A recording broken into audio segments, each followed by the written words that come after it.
Good evening. Nice to be together once again. And what shall we have for catechesis this evening? I thought that, of course, there'll be the questions as usual. And I thought I'd begin with a feast which is very popular, that is, which was celebrated day before yesterday, 16th of July. All of you know the feast, Our Lady of Mount Carmel.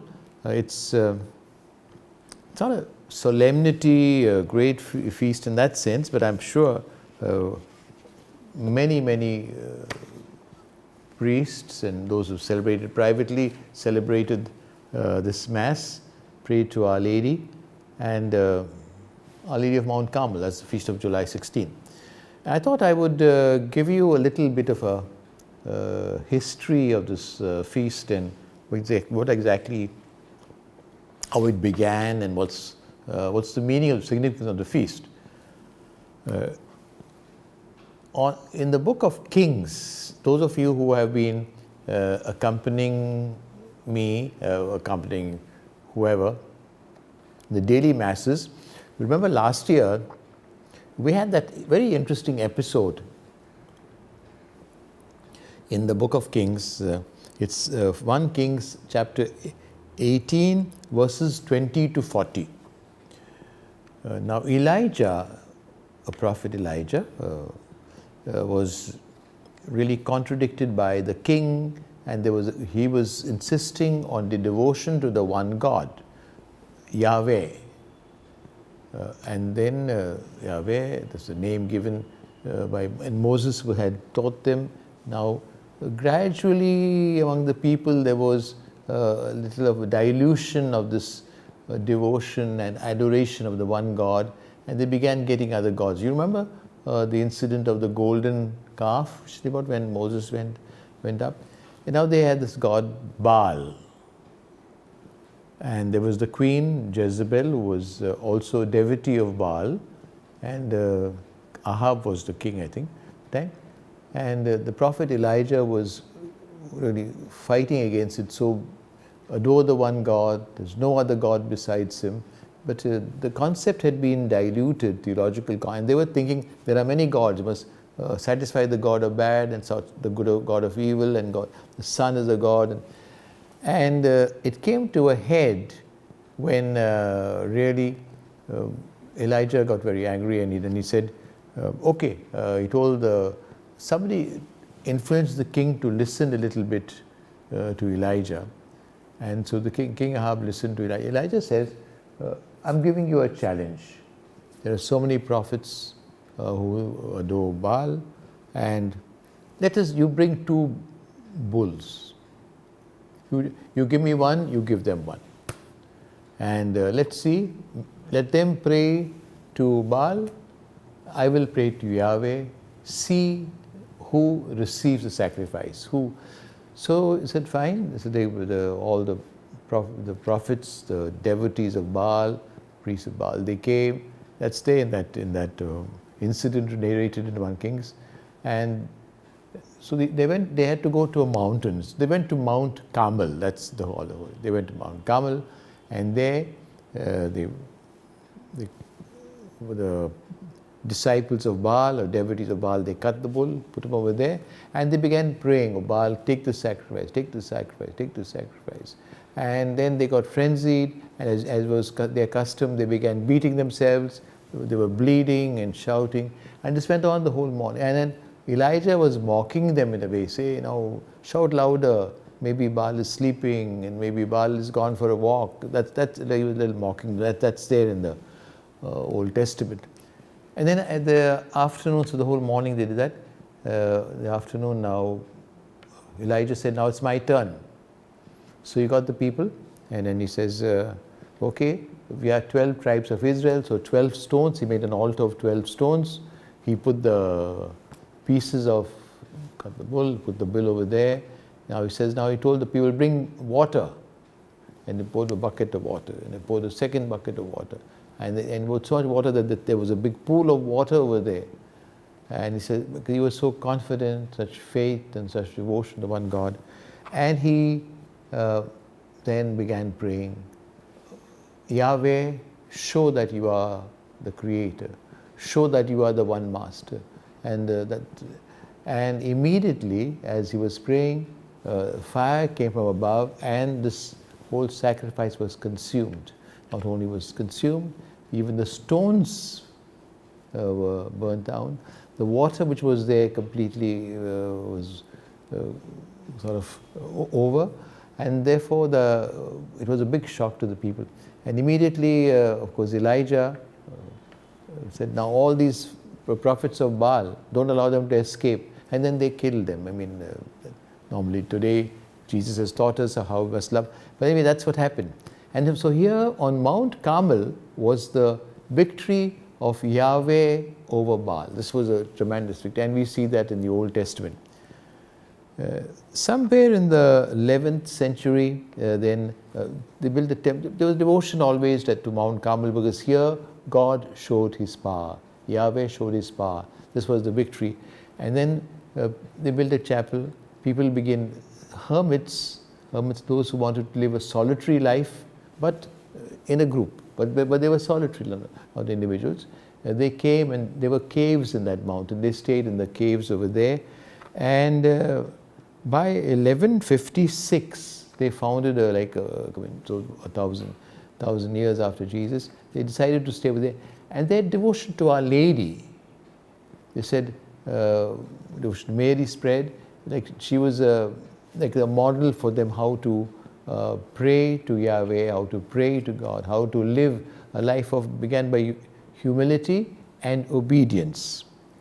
Then in 1380 we have rules and all approved by the Pope, and we have got, they began consecrating themselves. They said, let's consecrate ourselves to God through Mary. So really, in the sense that we give to Mary all of ourselves completely, and this is for her to take us to God. And this was the whole spirituality was a quest for perfection, trying to be holy and perfect in atmosphere, but in an atmosphere of contemplation. They would listen to the Word of God, live lives the whole way, the Bible, pray, listen to it, and then live a life of poverty. They own nothing, no riches. Simplicity, very simple houses, cave, simple food, and also humility. This is what was in these three, but they also did work to maintain themselves. So hard work, gardening, and then that's how really they lived, really centered totally on God. They were recognized by the Holy Father, and then we have the sixth superior general was Simon Stock. Now he gave them an little active orientation that they should get more members, work also in service for people, not just as hermits. And really tradition is that on the 16th of July 1251, so 16th of July 1251, Our Lady appeared to Simon Stock and gave Simon Stock a scapular, like a big, and said that like a sign of belonging to God through Mary, through devotion to Mary. And according to tradition, Simon Stock then gave it to the community over there, and they felt. That's the scapular. The Pope afterwards said the scapular was very big, covered the whole body, so the person was protected, and it became smaller and smaller and smaller. And finally, one of the popes said, instead of a big cloth, you could have a medal with the picture of Our Lady one side and Our Lord the other side. That could take the place of the scapular. That's really the history, and then that carried on, then became Carmelite spirituality. spirituality, consecration to God through Mary. You're giving yourself in the hands of Mary. We have got Saint Louis-Marie de Montfort, who spoke of complete dedication to Our Lady. This spirituality gave us some mystics. John of the Cross, Saint Teresa of Avila, Saint Teresa of Lisieux, the spirituality which they gave. The whole spirituality speaks of Mary, the Carmelite spirituality, is that Mary is our sister. Mary is our sister. And the house, now we living in Mary's, the house of our sister Mary, who is now taking, takes care of us. And this is a house of Mary, Mary's house. That really is a spirituality which they focus on. And she's the model of listening. And they speak of Mary as somebody who loved Jesus so much, loved, took care of him. Mary as a model of somebody who's praying continuously. So therefore they loved. They'll try to love like Mary, Jesus. Prayed continuously. Mary as a model of somebody who listened continuously to the angel Gabriel, the messages which she got, and was attentive to what God is saying. Mary is one who believed, therefore completely trusted what the message she got. She was to be the mother of God. She had to go away with Joseph to Egypt. She had to come back. She's one who believed continuously. One who obeyed the scriptures, but obeyed all the messages she got. Somebody totally obedient to God. Somebody who contemplated, just watched and had developed a relationship with God by contemplating. Somebody who adored God continuously, the person of Jesus, and Jesus went, she continued to adore God. And so she was, and she in the process of all this was transformed. This really is the essence of the spirituality of these people. And they would say that Mary conceived in her mind and in her heart before she conceived in her body Jesus. That's the spirituality of the Carmelites. Now that little idea, from this then we have the feast of Our Lady of Mount Carmel, celebrated on the 16th of May, and Mount Carmel, the place where God took victory, and Mary is our sister, accompanies us in our spirituality of going to God. And we should have rather clear, and I'll bring it up again, that Mary's devotion to Mary is never like in competition with devotion to our Lord. Mary's devotion has to be essentially a step to help us to come closer to Jesus. That is the ultimate theological significance. So that's how this feast, which is not a solemnity, but it is sort of very popular feast and celebrated all over the world.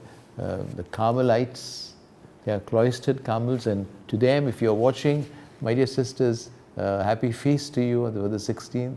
I have said Mass in your convent, in your cloister several times, and several cloisters all over the country. I've said Mass to all of you.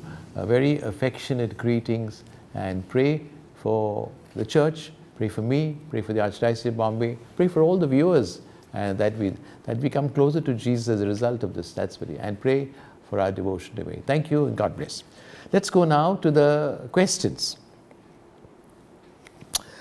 I will take one historical question only, and then we'll go on to the other ones which are come more recently. John de Costa from the Kingdom of Saudi Arabia. This is a historical question. Historical when I mean it's been there in the archives, and they are pulling them out. And then if you had a historical question, I think there are some. I remember one sister wrote to me. She said, I'm a catechism teacher. I want this clarification. I never answered it, but I don't find it in the list here.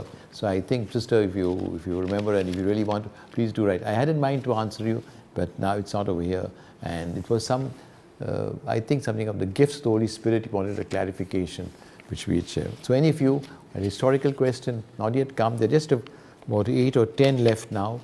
Please write again, and I'll take it on. John de Costa says, my question is, there are so many pastors who preach the word in the name of Jesus. In between, they babble some language like African words and say it's the Holy Spirit talking this language to them. Then they prophesy, saying to the people, this is going to happen and that is going to happen, and make predictions of the future. There are many preachers, and you mentioned names, I won't mention those names here, so many. What's your view on all this? Is it true they get the Holy Spirit, such language? Can we trust this? Follow these teachings? Watch their YouTube? I want to caution you, John, that we can deceive ourselves, we can deceive ourselves, and I'm not questioning the sincerity of the motives of those who are preaching and who are babbling, but this is a special gift which God can give. I'm not saying God can give, and it's unusual. I am personally not very familiar, not very comfortable with this, and but I do admit that people can do that. Now, you should be therefore cautious. My thing to everybody is be cautious about this. And God has given the gift of tongues to some people. Fantastic, very good. And it happened in the Acts of the Apostles. All of a sudden, the big crowd, and they were speaking. They were hearing them all in their own languages, even though they were speaking. Now, what was that? There are different interpretations. I would say there are 3 or 4 indicators which would indicate to you to be cautious. The church, Jesus never preached a prosperity gospel. That if you follow me, you'll be very rich, very successful, and your business will work very well, and you do this. The gospel is not a business proposition. So if the teaching is a little of a prosperity, then it teaches you good management, etc., then be cautious. Be cautious. It's certainly a little of an amber signal that this is you've got to be careful, and if there's prosperity. Again, Jesus, you see in the Gospels, I mean, we are learning the Gospel these days, he spoke of the cross very often. And you cannot separate Jesus from the cross. If they don't speak of suffering, of the cross, then that's an essential part of the teaching of Jesus. Then be cautious, John, be cautious of that. Then you know it by the fruits. I would say, John, and this I'm saying with all honesty, even if it's a prosperity gospel, even if it is something which is not fully authentic, any contact with Jesus is consoling. I think that all of us know that. You contact Jesus, you're consoling. When you meet him, you're consoling. And even these people who might be thinking that they are people close to Christ, even some following of them would give some satisfaction. You can't otherwise explain how people flock over there, to thousands. I mean, you've seen that on television. You've seen that in when sometimes they come to different places. Therefore, every contact with Jesus is consoling, gives graces, but you be cautious. And therefore, John, I would say, for us, we are fortunate in the Catholic faith that we've got the magisterium. Therefore, check with your parish priest. We priests, we bishops should not be over-possessive and say, only I. Remember in the gospel, some apostles came, they are preaching in your name and they're doing good. And Jesus says, stop them. Jesus says, no, if they're doing good, they're doing good. So we shouldn't be jealous which sometimes happens also. I would say follow the magisterium, follow the church, contact your parish priest. I have insisted in the Archdiocese of Bombay that all these groups, remember Bishop Bosco Pena was earlier in charge, and now Bishop Bartol, Bishop John supervised it a bit, but Bosco was alive. Bishop Bosco had made several rules about what to follow, and he very closely monitored all these groups and gave good directions. But I'll keep this in mind, and maybe I'll discuss it also with my bishops. But thank you, John, for your question over here. God bless you. Let's go on to a very brief question, historical question. Cyrus Manikji had asked a question of I think this is months and months and months ago. What is the difference between I believe and we believe? both the Nicene Creed, what we say at Mass, Nicene Creed, and the Apostles' Creed. The Apostles' Creed was a summary of the teachings which the Apostles taught. It's absolutely basic. The Nicene Creed is what was at the Council of Nicaea, which was specifically, all these councils were specifically called very often to answer a particular theological problem at that time. In the Nicene Creed, there was a whole question of most of them, although they say that Ephesus was Our Lady, the real thing was the nature of our Lord, divine nature, human nature, and you need, I think I'm grateful to God that for the Catholic faith, that the Holy Spirit has guided us to keep a balance and not jump one side or the other side. When you pray, you think, when you reflect, when you read, you realize the tremendous danger of thinking that of these heresies. I won't bother you the names of all these heresies, but the Nicene Creed, exactly, they were heresies, and therefore convoked. The emperor convoked it really, and then that also gave a whole. You wonder why it is different. Gave a whole formula which was voted on by the bishops in the council. Both are, I believe, because belief is has to be a personal commitment. In the Eucharist, when we say that I believe after the Gospel and the homily, it's a personal commitment to God, publicly professing my faith. We believe is also true. We believe it's an expression of the faith of the Church, expression of the community, and so on. But we cannot say it's nonsense. But I believe this is the essential meaning of I believe. I'm making commitment. We believe the community makes, but you cannot be a liturgical act as such unless the community is professing something. That's it, Cyrus. Thank you for your question. Let's go on now to our many questions here which are pending. Paul Raj from Calcutta. There is only one mediator, Jesus Christ. Is there a big difference between mediation and intercession? Yes, Paul Raj. Is there a big difference? There is a difference, very big difference, between mediation and intercession. Two different things. We just spoke of Our Lady of Mount Carmel. She is an intercessor. All the saints, an intercessor is somebody who comes and asks on behalf of somebody else. The saints pray for us to God, asking God to bless us.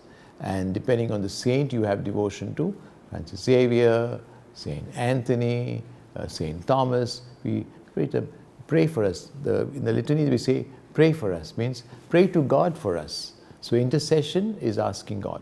Mediation is an active role. A mediation is between, when two people have a dispute, somebody is trying to get them together. A mediator is somebody who builds a bridge between two parties who are having some differences. For us in theology, for us in our faith, when man sinned, there was a break between man and God. And somebody had to build a bridge. A man cannot build a bridge to God because he cannot reach God. And that's why only God could build a bridge, because God could come to man. Man could not go to God by his own. And therefore, we have Jesus, who is God and who is man, speaking of the nature of God. And therefore, Jesus is the one and only mediator. No one else can be a mediator. No one else could fulfill that role. It would be impossible. Therefore, there's a very, very big difference between mediation and intercession. In the Old Testament, you have some cases of people who are interceding, almost becoming like mediators. You have the case of Moses, you have the case of Abraham, and when they say that will you destroy Sodom if there are 50 good people, then have mercy on it. Or the 40 good people, 30 good. They look like mediators, but they're not mediators. They're all interceding, praying for them.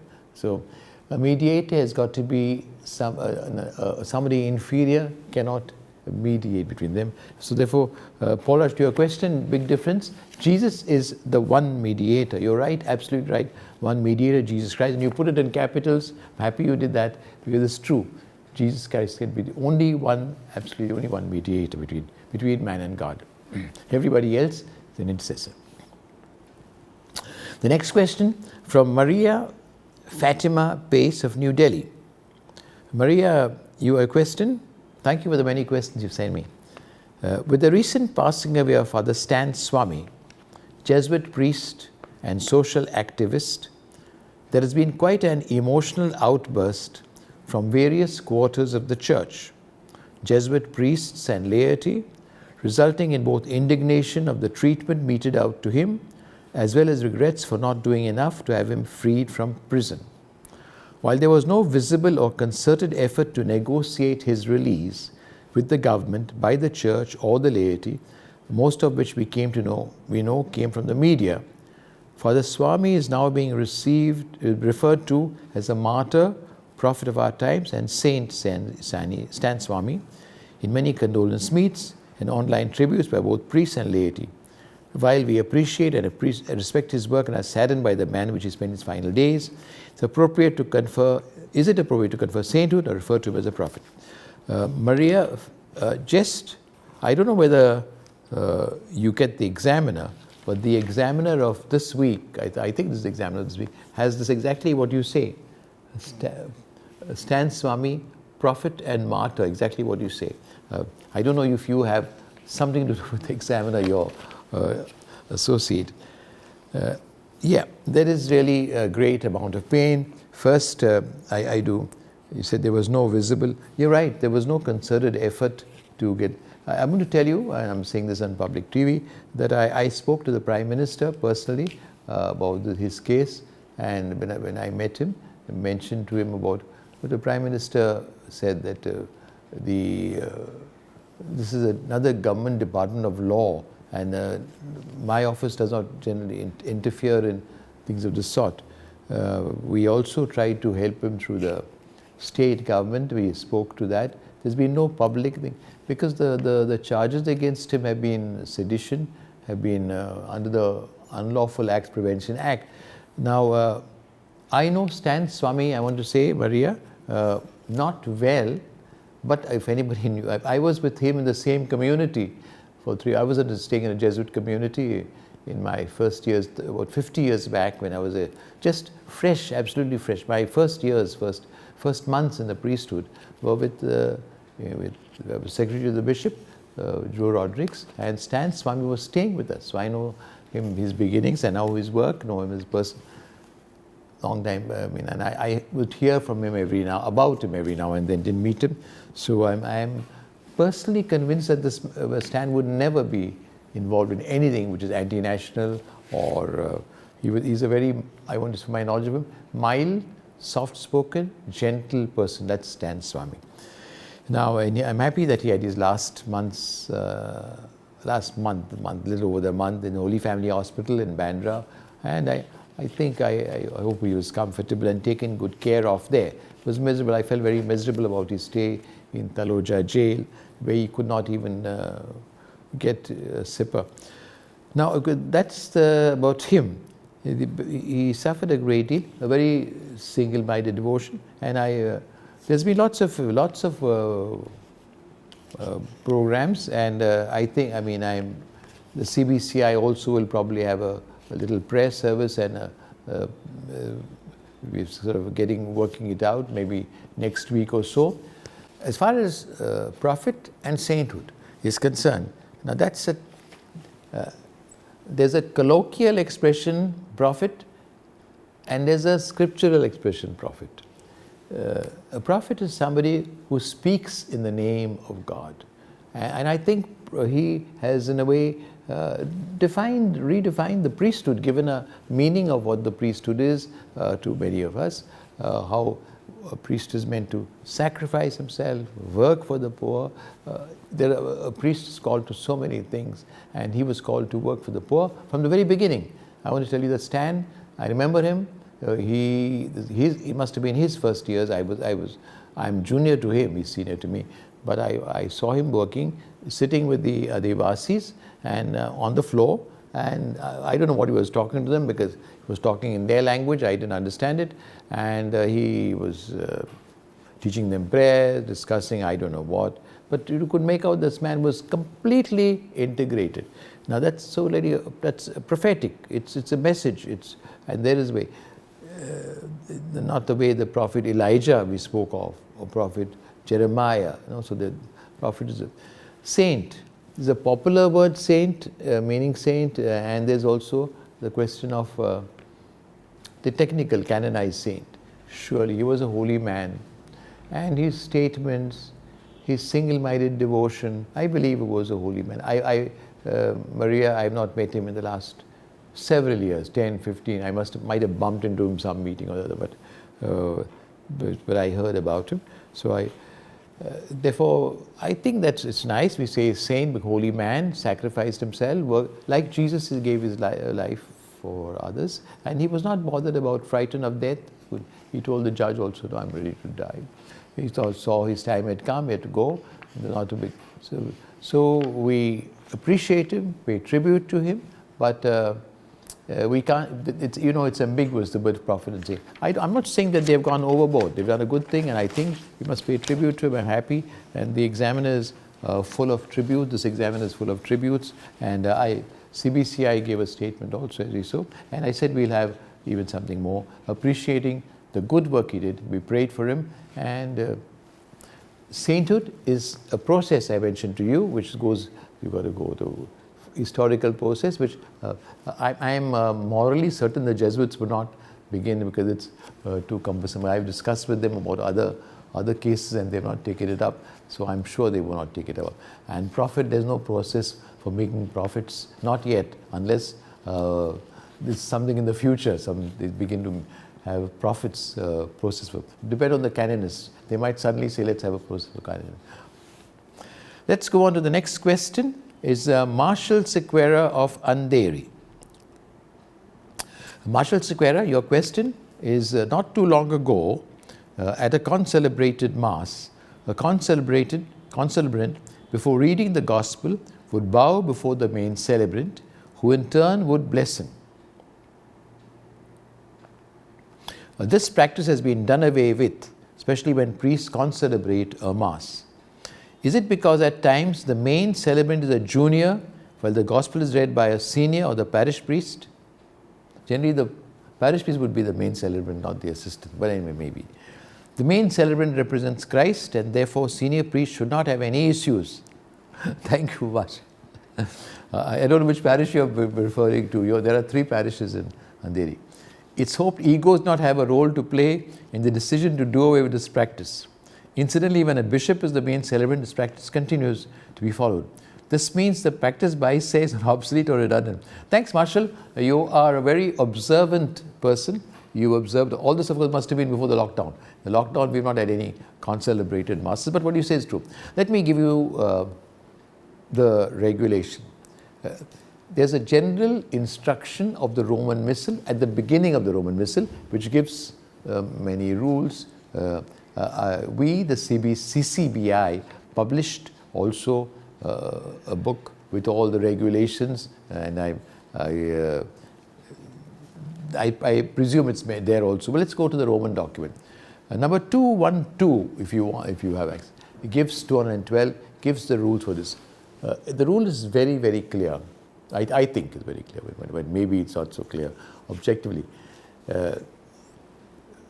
There could be a mass, let's say a concelebrated mass. If there's only one priest, then there's no question. He blesses himself, but he doesn't. In a concelebrated mass, if there is a deacon who's reading the gospel, there are permanent deacons in our archdiocese, and so there could be a deacon, or it could be a transitory. Transitory are those who are deacons who will become priests afterwards. The deacon they wear the stole this way. Deacons are those who wear the stole, not. Now the deacons, a deacon, before reading the gospel, he's the ordinary proclaimer of the gospel. So if he's proclaiming the gospel, he would bring the missal normally to the priest, but he would take a blessing of the priest celebrant always. That is the liturgical rule. I mean, it's supposed to take. If it doesn't take, it's a valid mass and the reading of the gospel is valid. But that's the liturgical rule. Now, if a bishop is presiding, now again the liturgical rule 212 is that if the deacon comes to the bishop if the bishop is the main celebrant.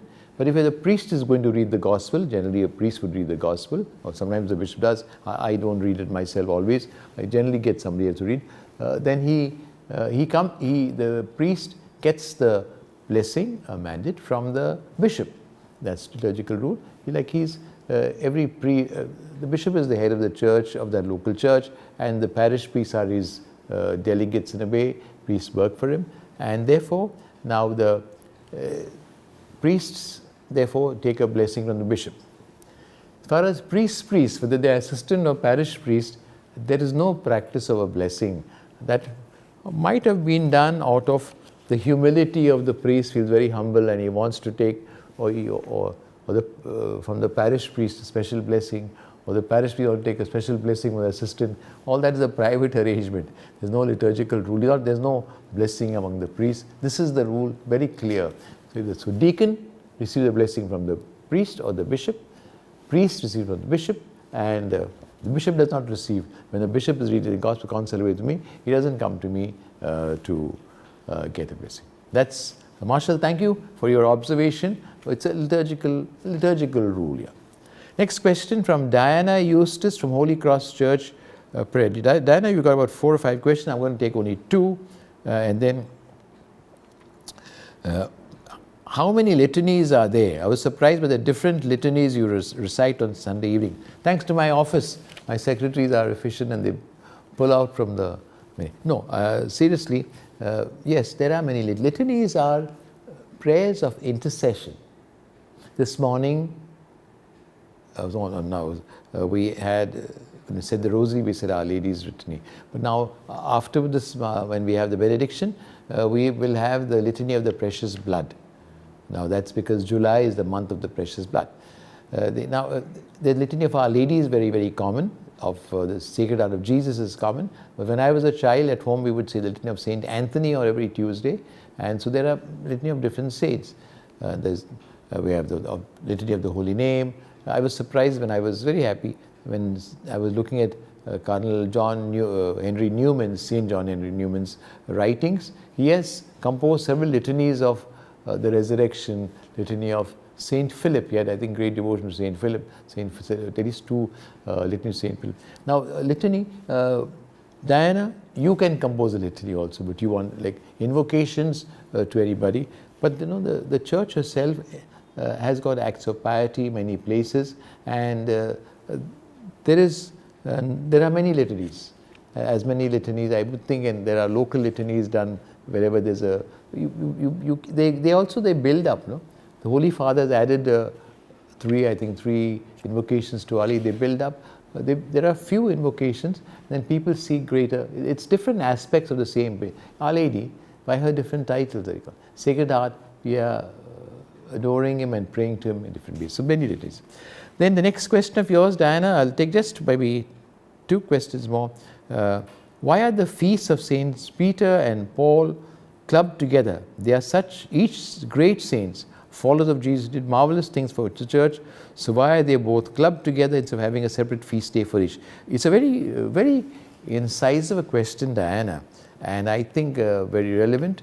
But what you said struck Saint Augustine also, and so Saint Augustine specifically answers this in one of his writings or sermons, and he says these are 2 great men, but we've got to celebrate them together because their teaching was so complementing each other. They worked so closely together. They differed, Diana. They fought. They argued and disagreed, etc. You have that. You see in Saint Paul. Paul was a strong man, and Peter was an impetuous man. You have these 2 characters, but they were the foundation of the apostle. And very clear, as Augustine says in that speech of his, or talk of his, or writings, that Peter was the leader of the church, representing the whole church, all the apostles. Paul was given the mandate to go to Gentiles, representing the whole church. So they were the foundation. In a way, the feast of Saints Peter and Paul, 29th of June, like the feast of all the apostles. That's really the meaning. But they also have, Diana, their own feast. The chair of Saint Peter speaks of the papacy, etc. So they have their own feast on the 20. I think that's in January 22nd. Saint Paul has his own feast on the conversion of Saint Paul, 25th of. So they also have their own individual roles. But then this is together, like speaking. There were two men. Augustine says they probably died on different days. They were not martyrs, but the church saw them. They worked so closely together that their feast is celebrated together to show the foundation, the rock of our faith. And I'll take maybe just one more. This is a simple question, Diana. Thank you for the question. Why do people, when they mention or address you, mostly say Oswald Cardinal Gracias, not Cardinal Oswald Gracias? To me, Cardinal sounds like a middle name in the first option. You're absolutely right, Diana. I myself really don't know why they've chosen, why my office puts Oswald Cardinal Gracias and Cardinal Oswald Gracias. But to tell you, objectively, the Italian form is always to put the cardinal in the middle, the European form. So Oswald Cardinal Gracias and whatever, every other cardinal, Valerian Cardinal Gracias. So that's the Italian, that's European, that's this. But the English form is Cardinal Oswald Gracias. So now it's a question of usage. So I know it's more normal to say Bishop Oswald Gracias, Archbishop Oswald Gracias. You would not say Oswald Bishop Gracias. But for the Cardinal, when I was made Cardinal, I remember I asked them in Rome, and they said, this is the protocol, you've got to put your name in it. So I signed that way because I was told that that's how the protocol is. But I agree with you. And I think we will end with that, and the media team will end, or should I take one more question?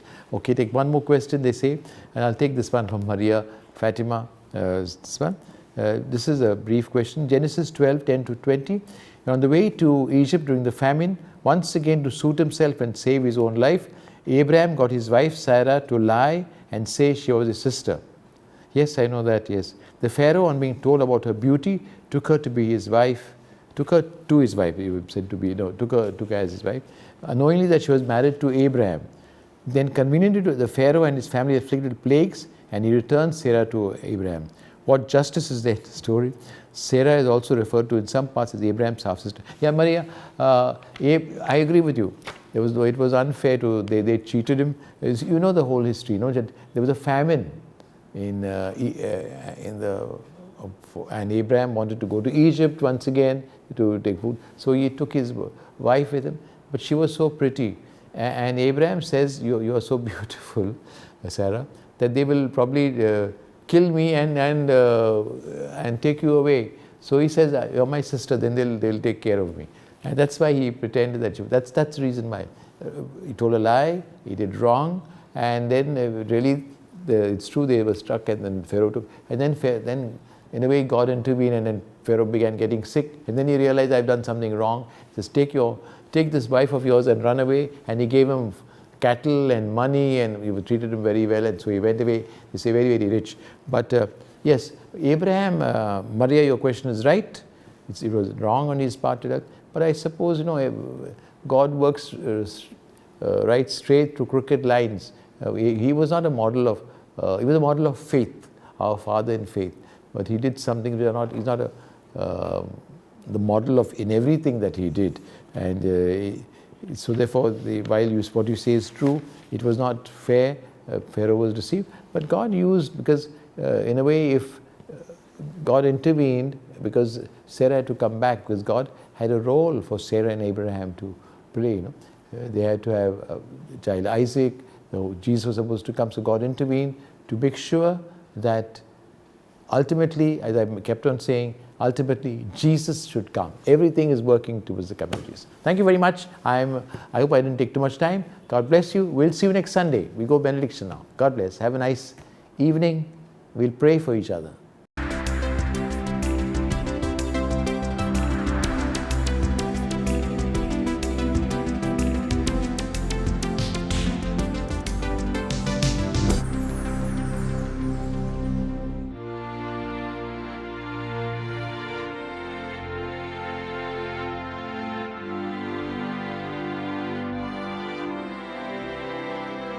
We seek thee, Lord Jesus.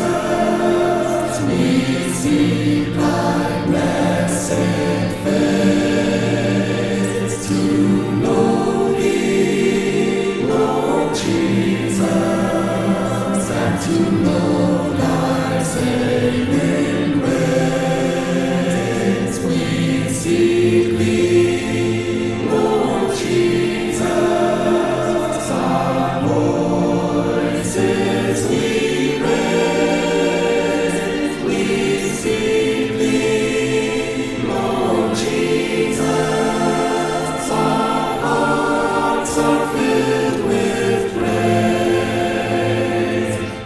Like the deer that yearns for running streams of water, so my soul is thirsting for you, my God. We seek thee, Lord Jesus. We seek thy blessed face to know thee, Lord Jesus, and to know thy saving grace. We seek thee, Lord Jesus, our voices we raise. We seek thee, Lord Jesus, our hearts are filled with praise. My dear people, my dear sisters, brothers, let us bow profoundly in your homes as we do here in the cathedral.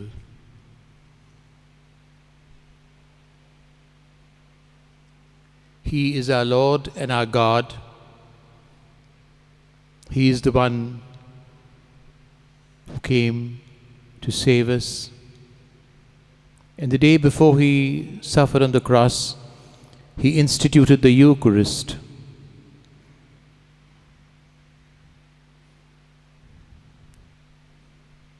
And so we have the most blessed sacrament of the Eucharist, which the priest consecrates at Mass, and we keep over here for us to adore, keep company. Ask Jesus to come into our hearts and our homes. That's what we desire now. That's what we need now. That's what we really lack now, the presence of God in our lives, in our world, our city, in our community, in our parish.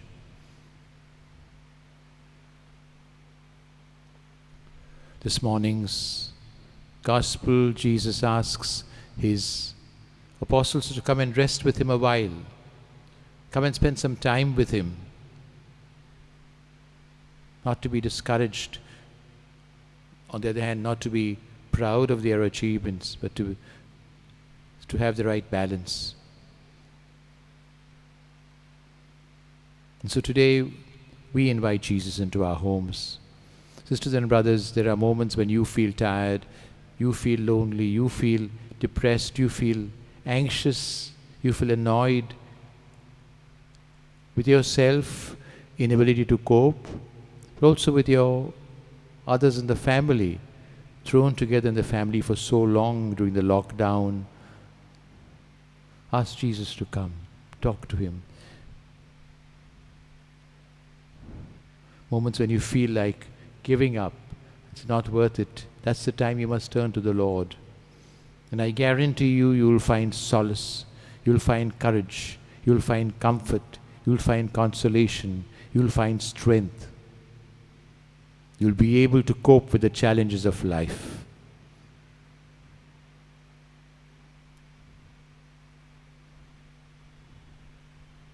Bring him your anxieties at this moment. Bring him your worries, your needs, your lonelinesses also. the difficulties in relationships with your spouse, with your parents, with your children, with your colleagues at work.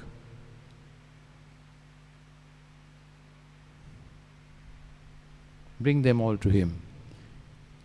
Lay them in His hands. We heard the very moving incident of Martin Luther King when he said he felt like giving up. He was terribly afraid. And then he just turned to the Lord, help me. I don't know what to do.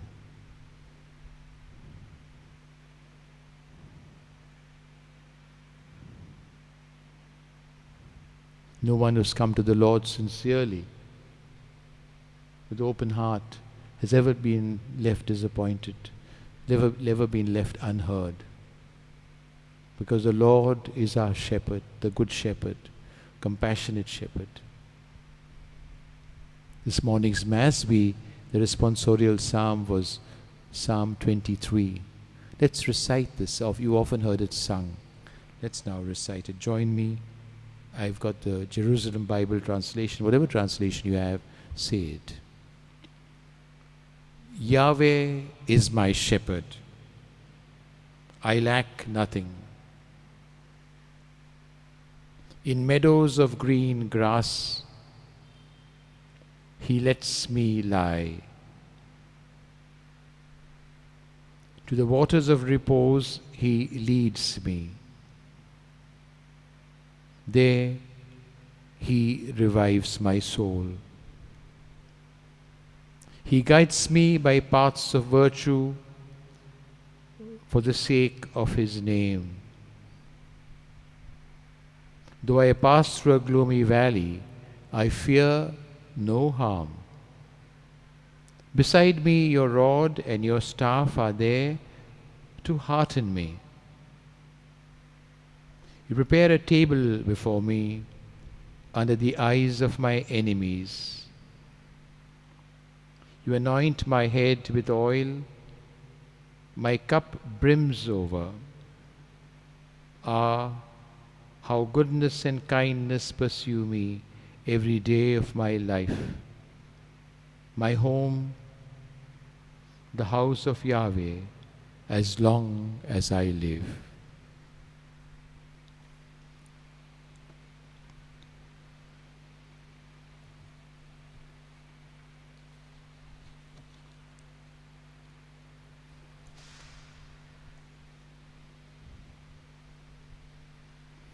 Ask the Lord to come into your heart, to be a good shepherd to you. Say you want to spend time with Him. Build up a personal relationship with our Lord Jesus. Lord Jesus, who died on the cross to save us.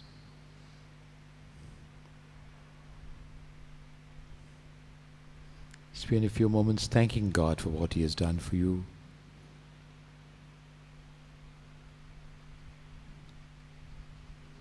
Ask Him to always be by your side.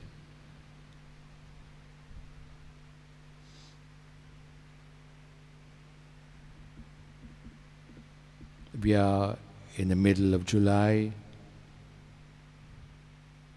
And July traditionally was the month where we used to think of the precious blood of Jesus. So let's take today the litany of the most precious blood of our Lord Jesus Christ.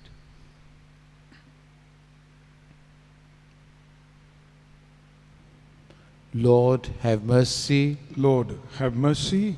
Christ, have mercy. Christ, have mercy. Lord, have mercy. Lord, have mercy. Christ, hear us. Christ, hear us. Christ, graciously hear us. Christ, graciously hear us. God the Father of heaven, have mercy on us. God the Son, Redeemer of the world, have mercy on us. God the Holy Spirit, have mercy on us. Holy Trinity, one God, have mercy on us. Blood of Christ, only begotten Son of the eternal Father, save us. Blood of Christ, incarnate Word of God, save us. Blood of Christ of the New and Eternal Testament, save us. Blood of Christ falling upon the earth in agony, save us. Blood of Christ shed profusely in the scourging, save us. blood of Christ flowing forth in the crowning with thorns, Save us. blood of Christ poured out on the cross, Save us. blood of Christ, price of our salvation, Save us. blood of Christ without which there is no forgiveness, Save us. blood of Christ, Eucharistic drink and refreshment of souls, Save us. blood of Christ, stream of mercy, Save us. blood of Christ, victor over demons, Save us. blood of Christ, courage of martyrs, Save us. blood of Christ, strength of confessors, Save us. blood of Christ, bringing forth virgins, Save us. blood of Christ, help of those in peril, Save us. blood of Christ, relief of the burdened, Save us. blood of Christ, solace in sorrow, Save us. blood of Christ, hope of the penitent, Save us. blood of Christ, consolation of the dying, Save us. blood of Christ, peace and tenderness of hearts, Save us. blood of Christ, pledge of eternal life, Save us. blood of Christ, freeing souls from purgatory, Save us. blood of Christ, most worthy of all glory and honor. Save us. Lamb of God, you take away the sins of the world. Spare us, O Lord. Lamb of God, you take away the sins of the world. Graciously hear us, O Lamb Lord. of God, you take away the sins of the world. Have mercy on us, O Lord, Thou hast redeemed us, O Lord, in thy blood. and made us for our God a kingdom. Let us pray. Almighty, eternal God, thou hast appointed thine only begotten Son, the Redeemer of the world, and willed to be appeased by his blood.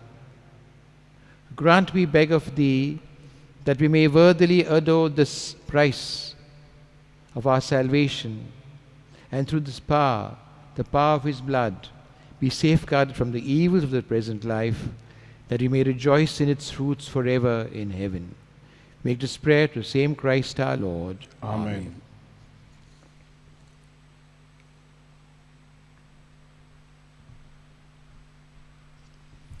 Adore the Lord now, Blessed Sacrament, for moments in silent prayer as we now proceed for the benediction, where Jesus himself blesses us with the cross.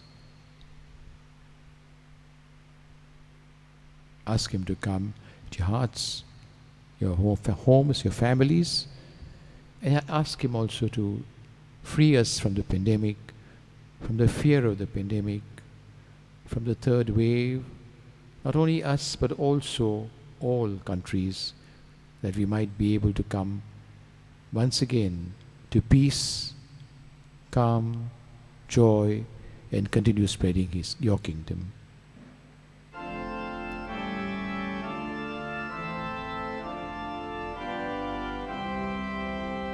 Let us bow in adoration to this sacrament so great. Here is new and perfect worship. All the old must terminate. Senses cannot grasp this marvel. Faith must serve to compensate.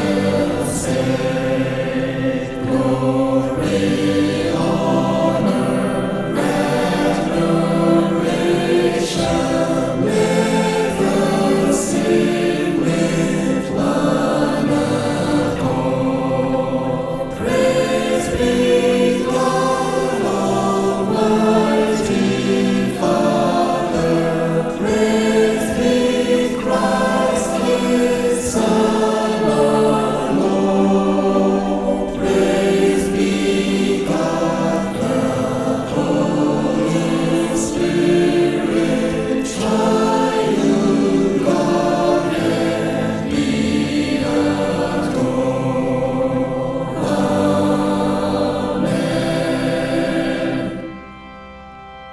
Let us pray. O God, who in this wonderful sacrament has left us a memorial of your passion, grant us, we beseech you, so to venerate the sacred mysteries of your body and blood, that we may ever experience within us the fruit of your redemption, who lives and reigns, God, forever and ever. Amen.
The divine praises. Blessed be God, blessed be his holy name, blessed be Jesus Christ, true God and true man. Blessed be the name of Jesus, blessed be his most sacred heart, blessed be his most precious blood, blessed be Jesus in the most holy sacrament of the altar, blessed be the Holy Spirit, the Paraclete, blessed be the great Mother of God, Mary most holy, blessed be her holy and immaculate conception, blessed be her glorious Assumption.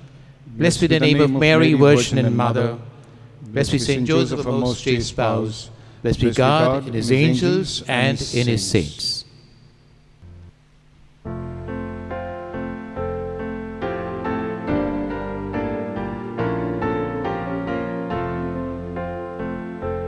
If we live, it's for the Lord.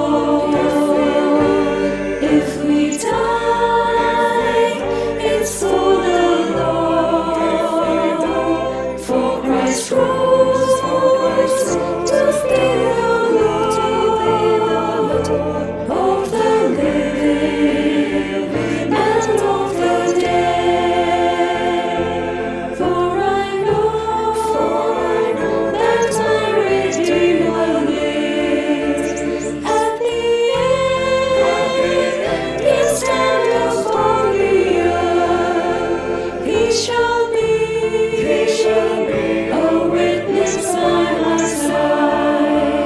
He will come to my defense. If we live, it's for the Lord. If we die, it's for the Lord. For Christ rose to be the Lord of the living and of the dead. Where, O death, where is your victory?